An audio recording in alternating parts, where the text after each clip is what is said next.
सामने खुदावन जी बड़ी रूह और सच्चाई से खुदावन गाया, खुदावन तेरे नाम को ऑनर किया, तुझे लिफ्ट अप किया, तेरे नाम को ग्लोरीफाई किया। खुदावन जी एक एक को छू और कसरत से बरकत दे, और इसी तरह खुदावन तेरे रूह में मसरूर रहे। खुदावन तेरे रूह की मामूरी हमेशा तेरे लोगों पे छाई रहे खुदावन, ताकि तेरे बड़े बड़े कामों को हम होते हुए इस प्लेटफॉर्म पे देखें। खुदावन तेरी शुक्रगुजारी करते हैं कि तू हमारे दरमियान मौजूद है अपने वादे के मुताबिक। खुदावन तेरा कलाम कहता है जहाँ 2 या 3 मेरे नाम से जमा होंगे, मैं उनके दरमियान मौजूद हूँगा खुदावन। और तेरा कलाम कहता है कि तेरे तालिबों को ये ईमान होता है, तेरे लोगों का वो तालिब होते हैं इस बात के खुदावन कि तू मौजूद है और तू बदला देगा। तेरी शुक्रगुजारी करते हैं खुदावन, और आज भी हम बड़ी हाई एक्सपेक्टेशंस के साथ तेरी पाक हुजूरी में आए हैं खुदावन, तेरे कलाम की गहरी और मीठी बातों को रिसीव करने के लिए खुदावन जी, तुझसे सीखने के लिए खुदावन।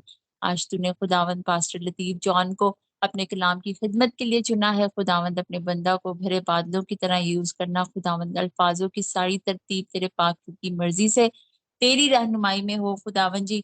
और खुदावंद आज तो एक बार फिर खुदावंद हमारी नीड के मुताबिक स्पिरिट ऑफ अंडरस्टैंडिंग को दे हमें, ताकि हम तेरे कलाम को समझ सकें खुदावंद से अंडरस्टैंड कर सकें। और खुदावन जी तू पास्टर जी को आज की खिदमत के एवज आसमान के दरीचे खोल के बरकत देना। तेरा बंदा तुझ में मसरूर रहता है, और हमारा ईमान है कि तू उनके दिल की मुरादों को भी पूरा करता है। तेरी शुक्रगुजारी करते हैं खुदावंद के तेरे वादे तेरे लोगों की जिंदगी में पूरे होते हैं। जितनी जाने तेरे सामने झुके हैं कि को खुदावंद जी सुनने वाले कान अता कर, हर तरह की ऐसी स्पिरिट्स को जो कलाम सुनने से हमें डिस्ट्रैक्ट करती हैं, हम यीशु के नाम से उसे रिब्यूक करते हैं और बाइंड करते हैं खुदावंद, और अपने आप को तुझे सबमिट करते हैं, तुझे डेडिकेट करते हैं खुदावंद जी। सारी आबो हवा को, सारी फिजा को, सारी सराउंडिंग को, जहां जहां तेरे लोग मौजूद हैं खुदावंद अपने कंट्रोल में कर, ताकि हम खुदावंद बड़ी ताबेदारी के साथ तेरे खौफ में रहते हुए तेरे कलाम को आज सीखें खुदावंद जी। पास्टर जी को छू और बरकत दे, हम सब अपने आप को और पास्टर लतीफ जॉन को मैं खुदावंद जी तेरे पाक रूपे ताबे करती हूँ। खुदावंद तेरी शुक्रगुजारी हो, और खुदावंद हम सबको आज के कलाम के वसीले से हमारी जिंदगियों को फ्रूटफुल बनाना, यही सब कुछ मांगते पा लेते तेरे मीठे जलाली यीशु मसीह नासरी के नाम में, आमीन। Thank you. आमीन।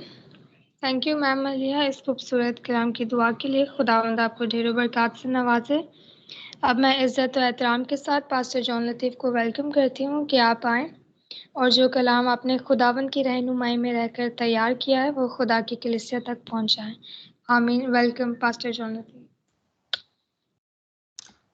खुदावंद यीशु मसीह के बाबरकत और जलाली नाम में मेरी तरफ से और मेरे घराने की तरफ से आप सबकी खिदमत में सलाम आदाब। और हम खुदावंद के नहायती तहे दिल से शुक्रगुजार हैं जिसने हमको ये तौफीक अता की कि हम आज उसकी सताइश कर सकते हैं। बड़े अच्छे प्यारे गीत और ज़बूर जो है उसकी हमद और उसकी तारीफ में गाए गए हैं, और अब वक्त है कि हम खुदावंद के जिंदा पाक कलाम को सुनेंगे और अपने हिस्से की बरकत को हासिल करेंगे। मेरी तरफ से और मेरे घराने की तरफ से आप सबकी खिदमत में सलाम आदाब पेश करता हूं। और आज थैंक यू सिस्टर मलिहा, खुदावंद आपको बरकत दे। आपने मेरे लिए दुआ की है और खुदावंद आपको और आपके घराने को इसी तरह कसरत से खर्च और इस्तेमाल करता है। Very good. आज पास्टर मैथ्यू का मैसेज था, लेकिन पास्टर मैथ्यू आज मुझे मैसेज आया कि वो उनकी कोई अपॉइंटमेंट है, तो वो आज नहीं हमारे साथ आ सकते। लिहाजा मैंने जल्दी से यही मुनासिब समझा कि मैं ही कलाम को जो है वो आपके साथ शेयर कर देता हूँ।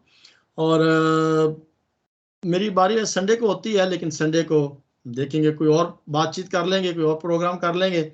लेकिन याद रहे कि शायद मेरा ख्याल है कि अगर सिस्टर मलिहा कर सकें तो वो उनको हम मौका दे देंगे, क्योंकि थर्सडे को कोई बच्चों के फिर गीत वगैरह का प्रोग्राम है, क्योंकि सिस्टर मलिहा थर्सडे को करते हैं, तो हम इस चीज़ के बारे में डिस्कस कर लेंगे। एनी हो, खुदावंद आप सबको बरकत अता करे। आज मौसम जो है कुछ बेहतर है, ना इतनी ज़्यादा गर्मी है और ना इतनी ज़्यादा सर्दी है, लेकिन कल काफ़ी धूप निकली थी और आज थोड़ा बादल है और थोड़ी सी बारिश भी सुबह हुई है, और बड़ा अच्छा खूबसूरत मौसम है, ना गर्मी है ना सर्दी है। लेकिन खुदावंद हम सबको जो है वो हर मौसम से आरास्ता करता है। वो हमें गर्मी भी देता है, सर्दी भी देता है, धूप भी देता है, छाँव भी देता है, खुराक भी देता है, रूहानी तौर पर भी और दुनियावी तौर पर भी। सो आज हम रूहानी खुराक को नोश करेंगे। सो मैं ईमान रखता हूं कि हम सबके पास खुदावंद का जिंदा पाक कलाम जो है वो ज़रूर होगा, और अगर नहीं है तो फिर कोई बात नहीं है, कोई ना कोई बहन भाई जो हम पढ़ेंगे और आप ज़रूर उसे सुन ज़रूर लीजिएगा। और मैं ईमान रखता हूं कि कलाम जब हम सुनते हैं तो हमारा ईमान जो है वो मजबूत होता है, और हम इसीलिए हर रोज़ आते हैं कि हम अपने ईमान को ताज़ा कर सकें, क्योंकि जो चीज़ें हमें शायद आम जिंदगी में लाइफ में हमें नहीं पता चलती, तो खुदावंद का पाक कलाम जो है वो हमारी रहनुमाई करता है। सो आज का हमारा टाइटल जो है वो है applying God's principle for life. अपनी जिंदगी, हमारी जिंदगी के लिए खुदा के कुछ असूल हैं, और वो चाहता है कि हम उन कवानीन को, उन हुक्मों को, उन हदायत को जो कलाम मुकद्दस में हमारी हदायत के लिए लिखी गई हैं, रहनुमाई के लिए लिखी गई हैं, हम उनको अपनी जिंदगी पर लागू कर लें। और ये मैंने नीचे लिखा भी हुआ है, जिंदगी के लिए खुदा के असूलों को लागू करना, यानी मैं अपनी जिंदगी के लिए खुदा ने जो असूल दिए हैं उनको अप्लाई करना है। सो ये एक साइट पर कुछ हवाले जात भी लिखे गए हैं, और अगर आप सबको पता हो कि ये हवाले पढ़ने हैं तो जरूर I will read the first verse. Pastor ji, thank you sister ji, ये तो बड़ी अच्छी बात है कि आपने खुद ही इंटरेस्ट को, इसका मतलब है कि हम सब बड़े इंटरेस्ट के साथ, बड़े शौक के साथ, बड़ी लगन के साथ खुदावंद के पाक कलाम को सुनने के लिए आते हैं, अपने हिस्से की बरकत को हासिल करने के लिए आते हैं। तो मेरा ख्याल है कि वैसे तो सब जो है मुझे पता है, तो हम जरूर जो है, मुझे खुशी इस बात की है कि ये नीचे लिखा गया कि मैं पढ़ना चाहती हूँ, जो सिस्टर नसरीन ने लिखा है, लेकिन मैं सिस्टर ज़ेबा आपको भी मौका दूंगा, आप भी जरूर पढ़िएगा। चले जी, सिस्टर नसरीन जी, इंसान की किताब उसका 7वां बाब और उसकी पहली आयत आप पढ़ना चाहते हैं, फर्स्ट वर्स, और बाकी 2 आयतें जो है मेरा ख्याल है कि ओहो ये तो सब ने लिख दिया है। चले जी, सिस्टर नसरीन आप एक आयत पढ़े, दूसरी आयत जो है वो सिस्टर ज़ेबा पढ़ेंगी, और तीसरी आयत सिस्टर अनीला पढ़ेंगी। जो 3 आयत हम पढ़ेंगे जी, मैं भी निकाल लेता हूं। सिस्टर नसरीन पहली आयत पढ़े, 7 बाब, दूसरी आयत सिस्टर ज़ेबा, तीसरी सिस्टर अनीला। जी शुक्रिया पास्टर जी, मसीह में आप सबको सलाम। पहली आयत कलाम में यूं लिखा है, ऐ मेरे बेटे मेरी बातों को मान और मेरे फरमान को निगाह में रख। पाक कलाम के पढ़े और सुने जाने पर खुदा की बरकत। आमीन। जी सिस्टर ज़ेबा। जी मसीह में आप सबकी सलामती हो। हम खुदावंद के जिंदगी बख्श कलाम में से पढ़ेंगे। इमसाल की किताब उसका 7 बाब उसकी 2 आयत मुकद्दसा हम पढ़ेंगे। मेरे फरमान को बजा ला और जिंदा रहे, और मेरी तालीम को अपनी आंख की पुतली जान। पाक कलाम का पढ़ा और सुना जाना हम सबके लिए बाइस बरकत हो। आमीन। आमीन। जी सिस्टर नीला। पास्टर जी आप वर्स बता दीजिए जरा। तीसरी आयत, 7 चैप्टर वर्स 3। ओ इंसान की, ओके इंसान की। जी, एक सेकंड।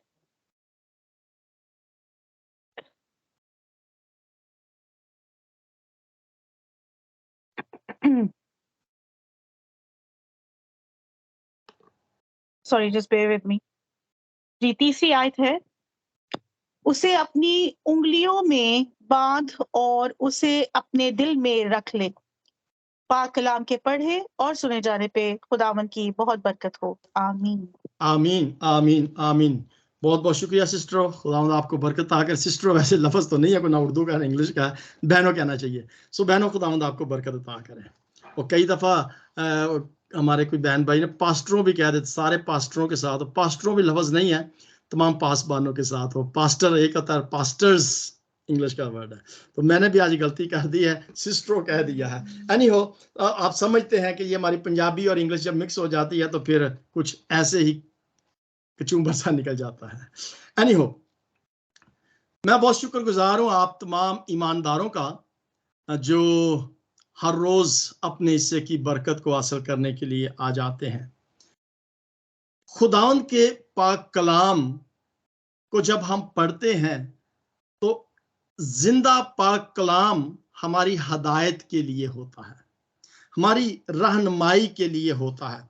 और जब हम जिंदा पाक कलाम को लफ्ज ब लफ्ज लिखते हैं और लफ्ज ब लफ्ज पढ़ते हैं तो फिर हमें उसकी समझ जो है वो अच्छी तौर पर आ जाती है, और समझ जो है वो खुदावंद के पाक रूह कुद्दस के वसीला से हमें मिलती है। देखिए, कलाम का मुतालिया करना और चीज है, और फिर उसको अपनी दिल की तख्ती पर लिख लेना जो है वो दूसरी चीज है।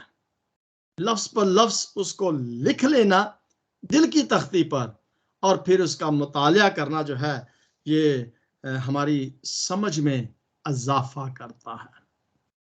आप मेरे साथ इस बात के शायद अग्री करें या ना करें, लेकिन याद रखें कि जब हम खुदावंद के पाक कलाम को पढ़ते हैं, यानी कि अपनी जबान को इस्तेमाल करते हैं, और उसको फिर जब हम सुनते हैं, और फिर जब उसको हम लफ्ज ब लफ्ज लिखते हैं, तो फिर मेरे जीजो बड़ा मुश्किल होता है कि हम उसको जल्दी से ही भूल जाएं।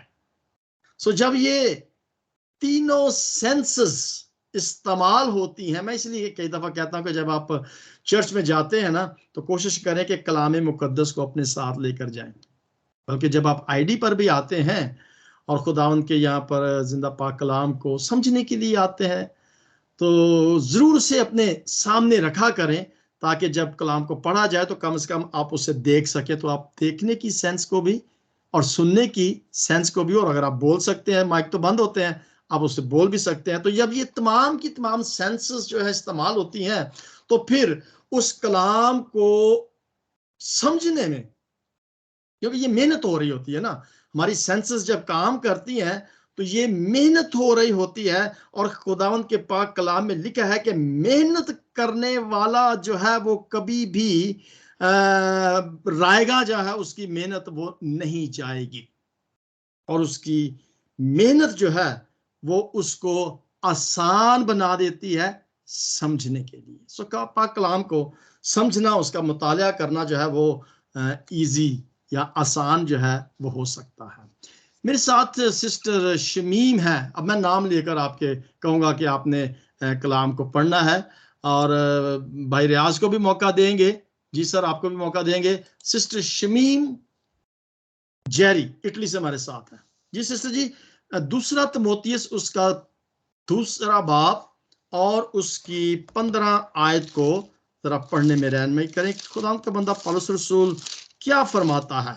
दूसरा तिमोथियस, मैं भी साथ निकालता हूं, आप पढ़े जल्दी से, कोई देर ना किया करें, फटाफट। पाक कलाम में यूं लिखा है, अपने आप को खुदा के सामने मकबूल और ऐसे काम करने वाले की तरह पेश करने की कोशिश कर जिसको शर्मिंदा होना ना पड़े, और जो हक के कलाम को दस्ती से काम में लाता हो।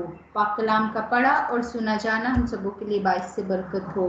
आमीन आमीन आमीन। आपके लिए भी बाइस से बरकत हो। यहाँ पे लिखा है कि अपने आप को खुदा के सामने मकबूल और ऐसे काम करने वाले की तरह पेश करने की कोशिश करो। खुदा के सामने अपने आप को ऐसे मकबूल और ऐसा काम करने वाले की तरह पेश करो, यानी मेहनत करने वाला। कलाम को जब पढ़ते हैं, उसको सुनते हैं, समझते हैं, उसको लिखते हैं, तो ये तमाम की तमाम सेंसेस जब इस्तेमाल में आती हैं तो वो काम में आती हैं, और जब वो काम में आती हैं तो इस मतलब है कि हम मेहनत कर रहे हैं उस कलाम को हर तरीके से समझने के लिए। कोशिश करो ताकि आपको शर्मिंदा ना होना पड़े, उसकी आप तशरीह जो है वो कहीं गलत ना करो। लेकिन जब आप कलाम को पढ़ते हैं ना तो फिर खुदावंद का पाक रूह कुद्दस जो है वो हमारी मदद करता है, रहनुमाई करता है कि हम उसको अच्छी तरीके से समझ सकें, जो हक के कलाम को दुरुस्ती से काम में लाता है। दुरुस्ती से, सही तरीके से, जो क्या करता है, कलाम को दुरुस्ती में लाता है। ठीक है, थोड़ी देर के लिए हम जरा सोचेंगे इस बात को, पुराने वक्तों में, गुजरे वक्त में या कदीम जमाना में, तो हमारे पास कंप्यूटर नहीं होते थे, या ये जो मोबाइल है हमारे पास आजकल, तो हम मोबाइल पर फटाफट मैसेज जो है वो टाइप कर लेते हैं, या हमारे पास लैपटॉप होता है उस पर हम अपने मैसेजेस जो है वो टाइप कर देते हैं, या कंप्यूटर्स जो होते हैं वो हमारे पास होते हैं, मिमियोग्राफीज होती है, और बहुत सारी ऐसे प्रिंटिंग मीडियाज जो हैं वो हमारे पास आ गए हैं। प्रेस हमारे पास है कि वो हजारों की तादाद में जो है वो प्रिंट जो है वो हो जाते हैं। लेजर प्रिंटिंग भी यानी कि पता नहीं क्या क्या चीजें आज हमारे पास ये अवेलेबल हैं कि हम उन चीजों को देखें। ये मैंने मेरे साथ यहाँ पर लिखे गए हैं कि हमारा टाइटल क्या है, और फिर हमारे पास जो हवाला जात लिखे गए हैं कि हमारे टेक्स्ट जो है ये सारे लिखे गए हैं। लेकिन पुराने वक्तों में तो ये चीजें नहीं थी। कैसे वो लिखते थे?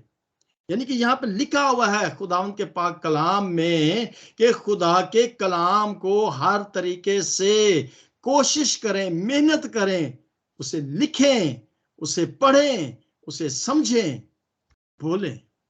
पुराने वक्तों में क्या होता था? अब देखिए, पुराने वक्तों के अंदर कलाम को जब लिखा जाता था तो आपको पता है कि वो बड़े बड़े तुमार होते थे, और वो लकड़ी पर या लेदर पर लिखे जाते थे, दीवारों पर लिखे जाते थे, पत्थरों पर लिखा जाता था, गारों के ऊपर, गार जो होती थी उनकी जो दीवारें होती थी उन पर लिखा जाता था, ईंटों पर, लकड़ी पर, यानी कि मुख्तलिफ चीजों पर उसे लिखा जाता था ताकि वो कलाम जो है वो उनके दिलों की तख्ती पर नक्श हो जाए। आज बहुत सारी सहूलतें हमारे पास हैं कि कलाम हमारे दिलों की तख्तियों पर लिखा जाए, लेकिन पता नहीं कि आज हम किन पत्थरों पर लिख रहे हैं, या किस दिल की तख्ती, किस सख्त दिल की, किस संगीन दिल की, किस संग दिल तख्ती पर हम लिख रहे हैं कि वो नक्शी नहीं होता।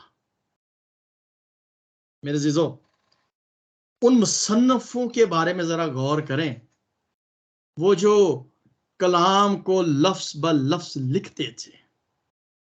और वो ये आजकल तो बड़ी छोटी छोटी प्रिंटिंग भी आ जाती है ना, उस वक्त ये चीजें मौजूद नहीं थी, और वो कलम के साथ पत्थरों के ऊपर बड़ा बड़ा बड़ा बड़ा लिखते थे।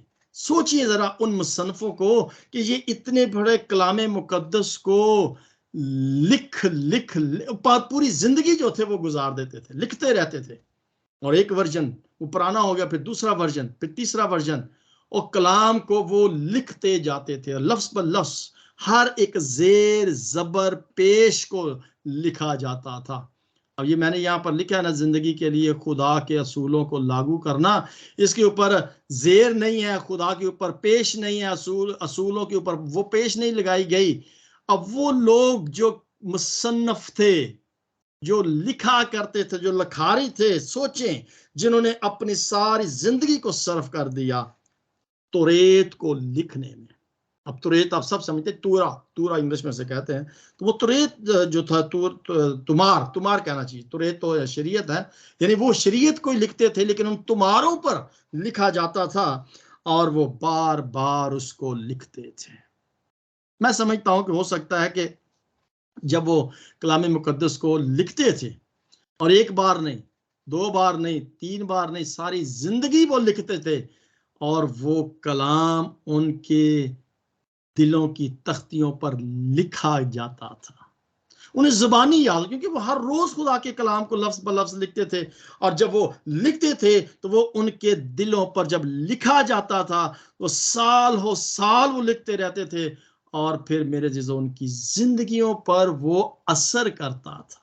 और जब उनकी जिंदगियों पर वो जेर जबर लिखते लिखते लिखते याद हो जाता था, तो फिर वो उनको वो अपनी जिंदगी में उसको इस्तेमाल करते थे। कितनी बड़ी ब्लेसिंग उनको मिली होगी जो खुदा के पाक कलाम को लफ्ज ब लफ्ज लिखते थे। मेरे पास यहाँ पर एक बाइबल पड़ी, मैं अभी उसको निकाल नहीं सका, काफी बड़ी है, और वो हाथ के साथ लिखी गई है, और उसके जो साइडें हैं ना, मिसाल के तौर पर ये जो चीज है मैं आपको किसी दिन दिखाऊंगा, अभी वो बड़ी पैक सी पड़ी हुई है, ये वो सारा गोल्ड का है, ये तीनों साइडें जो है वो गोल्ड की यार, वो मुझे किसी पास्टर ने इनाम के तौर पर दी थी, और वो लिखी गई है, जर्मन जबान में लिखी गई है, लेकिन बड़ी एक्सपेंसिव है, अराउंड 2000 यूरो की है वो, उसकी कीमत जो है 2000 यूरो उसकी कीमत है, वो उस वक्त की है, लिखी गई गोल्ड है उसके अंदर सारा।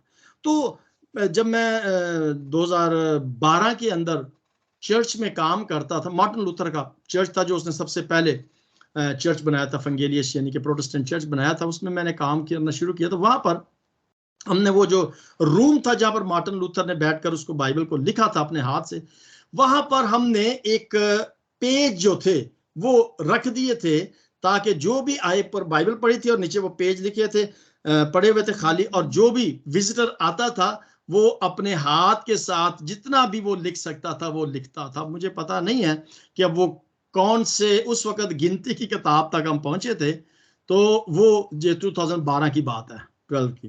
तो उसको हाथ के साथ उन्होंने कोशिश की कि हम एक और बाइबल को लिखा जाए। मुख्तलिफ पेन होते थे, मुख्तलिफ राइटिंग्स होती थी, मुख्तलिफ तरीके जो थे वो लिखे जाते थे। अब जरा थोड़ी देर के लिए सोचें कि जब वो लफ्ज ब लफ्ज उस पाक कलाम को लिखते थे और फिर उसके बाद उसकी प्रूफ रीडिंग होती थी।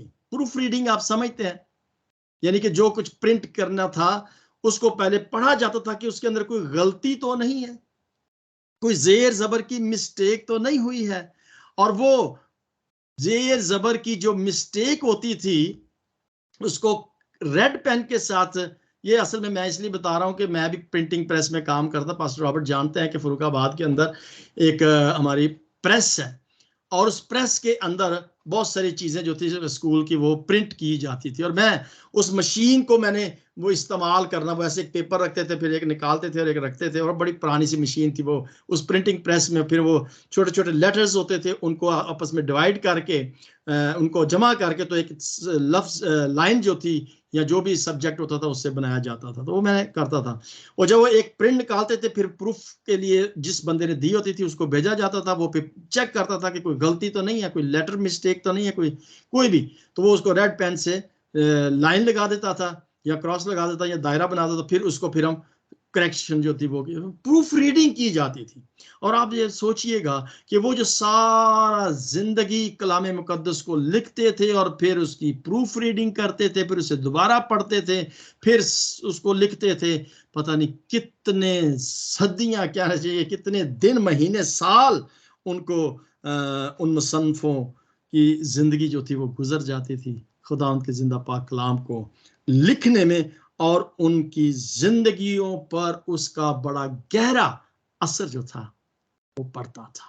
मेरा ख्याल है कि अगर आज हम भी इस चीज की कोशिश करें कि हम खुदावंद के जिंदा पाक कलाम को लिख लें, अच्छी बात है, लिखना भी चाहिए, लेकिन अगर हम उसको सुन लें गौर के साथ, पढ़ लें ऊंची आवाज के साथ और उस पर गौर कर लें, तो मेरा ख्याल है कि फिर रूह कुद्दस जो है वो हमारी जरूर मदद करेगा कि हम उससे क्या कर सके, अच्छी तरीके से समझ सके।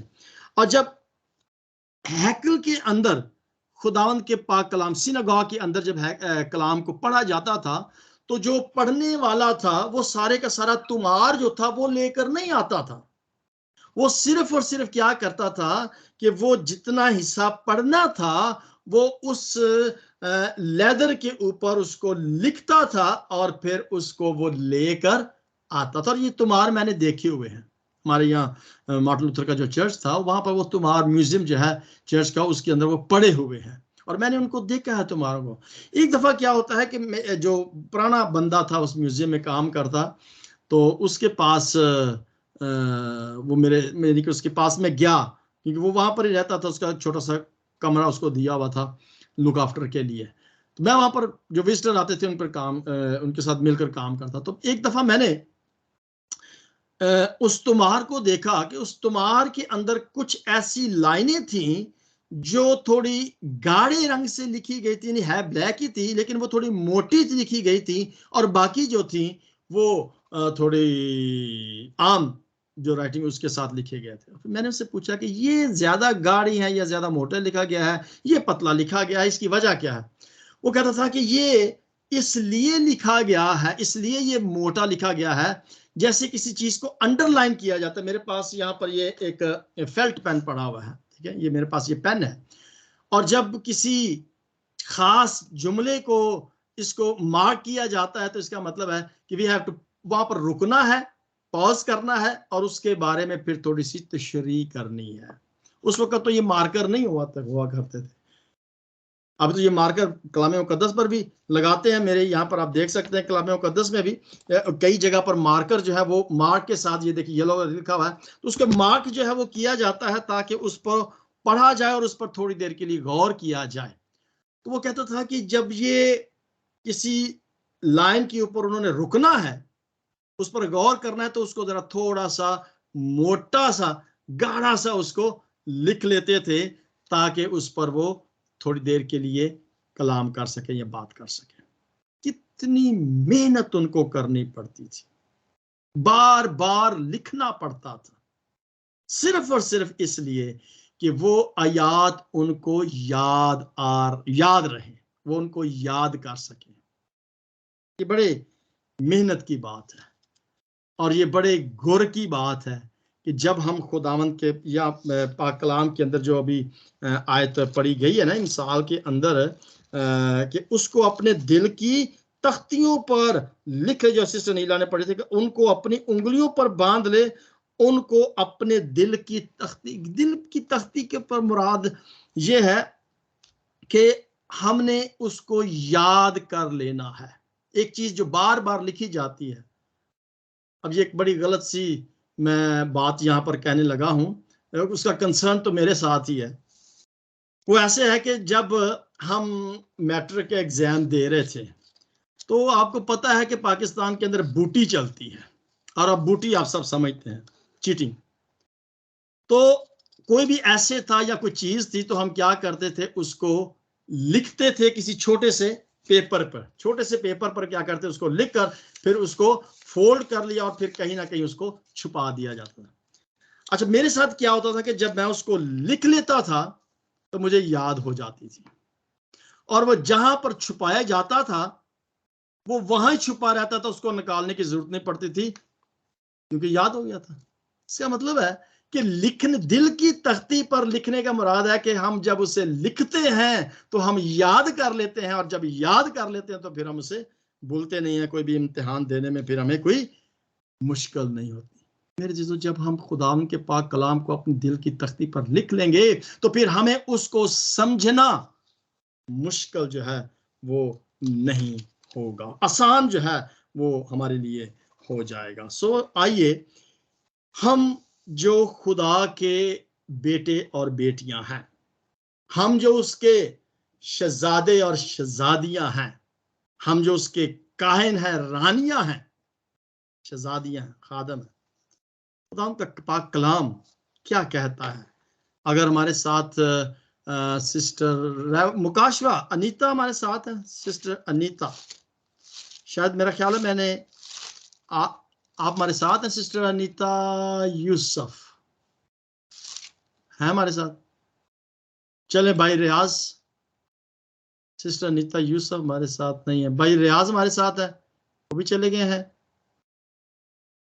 भाई रियाज हमारे साथ, जी जी सर, थोड़े जरा मेरी रहनुमाई कर दे। मुकाशवा की किताब में से जरा हवाला पढ़ना है जी, रेवलेशन चैप्टर 1 वर्स 5 और 6 जी। खुदावंद के पाक कलाम में यूं मरकूम है, और यस्सु मसीह की तरफ से जो सच्चा गवाह और मुर्दों में से जी उठने वालों में पलौठा और दुनिया के बादशाहों पर हाकिम है, तुम्हें फजल और इत्मीनान हासिल होता रहे, जो हमसे मोहब्बत रखता है और जिसने अपने खून के वसीला से हमको गुनाहों से खलासी बख्शी और हमको एक बादशाही भी और अपने खुदा और बाप के लिए काहन भी बना दिया। उसका जलाल और सल्तनत उबजला आबाद रहे।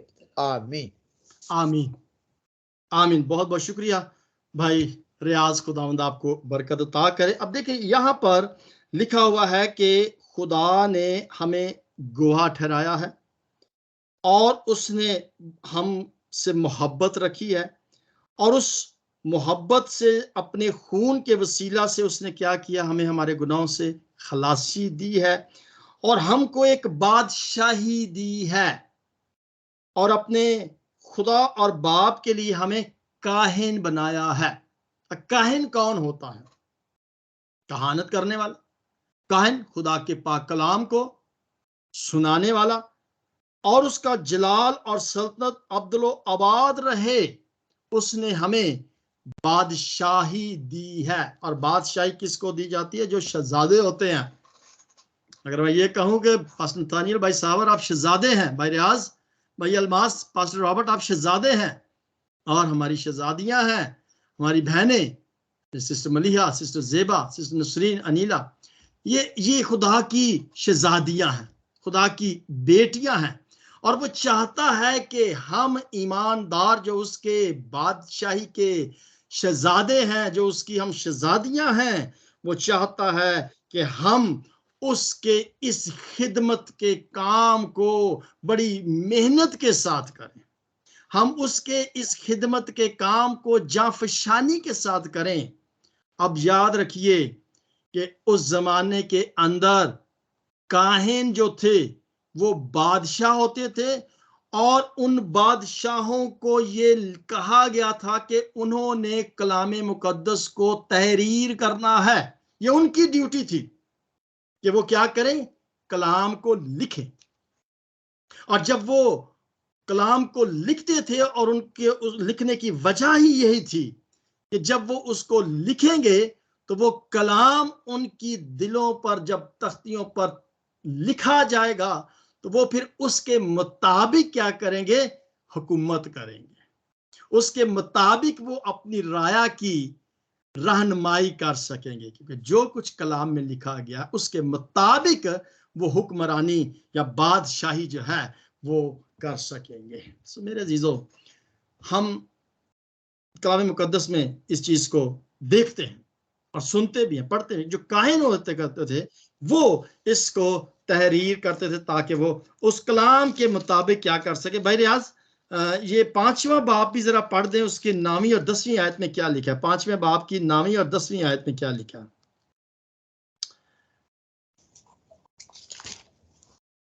जो खुदावंद का कलाम हमें ये बताता है कि 9वीं और 10वीं पास्टर जी। जी सर, जी सर, जी सर।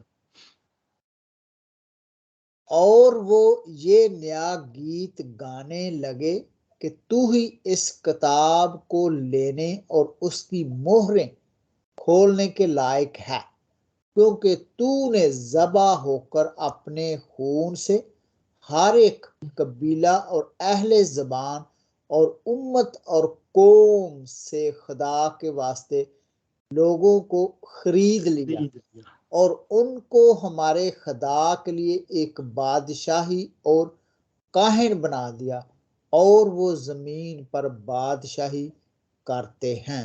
आमीन। और वो जमीन पर क्या करते हैं? बादशाही करते हैं। जो उसके काहिन होते हैं, जो उसकी बादशाही के लोग होते हैं, वो इस जमीन पर बादशाही जो है वो करते हैं। सो मेरे जो ये बहुत बड़ा एक रुतबा है, बहुत बड़ा एक आला रुतबा है जो खुदा ने अपने बेटे और बेटियों को, क्योंकि वो बादशाह है तो हम उसके शहजादे शहजादियां हैं, जो उसने अपने बच्चों को, काहिनों को, खादमों को दिया है कि वो इस जमीन पर क्या करें? बादशाही करें। कितनी अच्छी और खूबसूरत बात है। लेकिन मेरे जीजों, खुदा ये चाहता है कि हम उसके इन कलाम मुकद्दस में दी गई हदायत के मुताबिक इस जमीन पर अपनी जिंदगी को बसर करें। इसलिए तो वो कहता है कि इसे अपने दिल की तख्ती पर लिख लो, ताकि इसके मुताबिक हम क्या कर सके, हमारा चाल चलन जो है वो हो सके। सिस्टर शाजिया हमीद हमारे साथ है। मैं चाहूंगा कि आप इस्तिश्ना की किताब उसके 7वां बाब, 17वां बाब, 17 चैप्टर 17 और उसकी 18 और 19वीं आयत को पढ़ने में रहनुमाई करें। ये बड़ी खूबसूरत आयत है। अगर आप इसे गौर के साथ सुनेंगे, सिस्टर शाजिया हमारी रहनुमाई करेंगी। अस्तस्ना सिस्टर शाजिया हमीद इस्तिस्ना की किताब को पढ़ें जरा, अगर आप हमारे साथ। जी जरूर। जी, सबको जय मसीह की। खुदावंद के पाक कलाम में लिखा है, और वो बहुत से बीवियां भी ना रखे, ता ना हो कि उसका दिल फिर जाए, और ना वो अपने लिए सोना चांदी जखीरा करें, और जब वो तख्त सल्तनत पर जलूस करें तो उस शरीयत की जो लावी काहिनों के पास रहेगी एक नकल अपने लिए एक किताब में उतार लें। आमीन। और वो उसे अपने पास रखें और अपनी सारी उम्र उसको पढ़ा करें, ताकि वो खुदावंद अपने खुदा का खौफ माने और उस शरीयत और आयन की सब बातों पर अमल करना सीखें। आमीन। उन्हें बार बार लिखें, एक नकल अपने पास रख लें, ठीक है, ताकि वो उस किताब को अपने दिल पे उतार ले और उसके मुताबिक, यानी खुदा के डर और खौफ के मुताबिक इस जमीन पर अपनी जिंदगी को बसर करें और उस शरीयत और आयन के मुताबिक उस पर क्या कर सके, अमल कर सके। मेरा ख्याल है कि ये बड़ी वाजिया बात जो है वो हो गई है कि ईमानदार, अगर हमें शहजादे और शहजादियां और काहिन कहा गया है, खादम कहा गया है, तो फिर जरूर है कि हम कलाम मुकद्दस को अपनी दिलों की तख्तियों पर लिख लें। कैसे लिखना है, वो लफ्जी तौर पर मैं नहीं कह रहा कि दिल की तख्ती पर तो लफ्जी तौर पर लिखा, वो तो किताब पे लिखा जाता है, पेपर पे लिखा जाता है या किसी दीवार पे लिखा जाता है, जैसे पुराने वक्तों में। अब पुराना वक्त तो नहीं है। अब दिल की तख्ती पर लिखने से मुराद है कि हम उसको याद कर लें, अपने ज़हनशी कर लें और उसके मुताबिक अपनी जिंदगी को बसर करें। ये कोई डिनोमिनेशंस का यहाँ पर कोई तल्लक नहीं है, ये सिर्फ और सिर्फ कलाम मुकद्दस का तल्लक है कि कलाम मुकद्दस को हमने क्या करना है, उसके मुताबिक अपनी जिंदगी को बसर करना है। आए मेरे जीजो, हम खुदावंद के जिंदा जावेद पाक कलाम को अपनी जिंदगी की तख्तियों पर लिख लें और उसके मुताबिक अपनी जिंदगी को बसर करें। सिस्टर अनीता हमारे साथ हैं। सिस्टर अनीता सनी, लास्ट हवाला जो है वो हम लेते हैं ज़बूर की किताब में से, और उसका बड़ी मशहूर ये आयत है। ये मैं आखिर में इसलिए सिस्टर अनीता को कह रहा हूँ ताकि वो भी अपना हिस्सा जो है वो दे सके। जी सिस्टर अनीता, ज़बूर 119 और उसकी पहले 11 आयत पढ़ लें, उसके बाद 105 पढ़ें। पहले 11 पढ़ लें। जी पास्टर जी, आमीन, थैंक यू। आए हम खुदावंद जिंदा खुदा के कलाम से पढ़ेंगे ज़बूर 119 उसकी 11 आयत से। मैंने तेरे कलाम को अपने दिल में रख लिया ताकि मैं तेरे खिलाफ गुनाह ना करूं। आमीन। आमीन। जब खुदा का ज़बूर 119 जब खुदावंद का पाक कलाम हमारे दिलों में होगा तो फिर हमारे अंदर वो डर और खौफ होगा और फिर हम खुदा के खिलाफ गुनाह नहीं कर सकेंगे, क्योंकि कलाम हमें बताता है ना कि ये बात गलत है और ये सही है और ये गलत है। जी 105 में क्या लिखा हुआ है? तेरा कलाम मेरे कदमों के लिए चिराग और मेरी राह के लिए रोशनी है। कलाम पाक पढ़ा सुनो। खुदावंद का शुक्र हो। खुदावंद का शुक्र हो जी। ये कलाम हमारे कदमों के लिए चिराग है। चिराग का मतलब होता है रोशनी। रास्ते में अगर अंधेरा आ जाए तो ये कलाम की रोशनी हमें बता देती है कि यहाँ पर पत्थर पड़े हुए हैं, यहाँ पर कीचड़ है, यहाँ पर दलदल है और यहाँ पर बुराई है और हमने इस राह पर नहीं चलना। ये वो रोशनी का रास्ता है। ये कलाम मुकद्दस वो रोशनी का रास्ता है जिस पर चलकर हमें जिंदगी मिलती है और वो जिंदगी हमें खुदा का जिंदा पाक कलाम देने में हमारी रहनुमाई करता है। अगर हम इसको लेने में गलती ना करें तो फिर हम शहजादे और शहजादियां ऐसे होंगे कि हम खुदा की मर्जी के मुताबिक इस जमीन पर जब जिंदगी को बसर करेंगे तो वो फिर अपनी बादशाही में हमें ले जाएगा। खुदावंद इस कलाम के मुताबिक हम सबको बड़ी बरकत अता करे। आमीन and God bless you. Thank you. जी कौन मीटिंग लीड करता हमारे साथ है? क्यूरिया बेटा। जी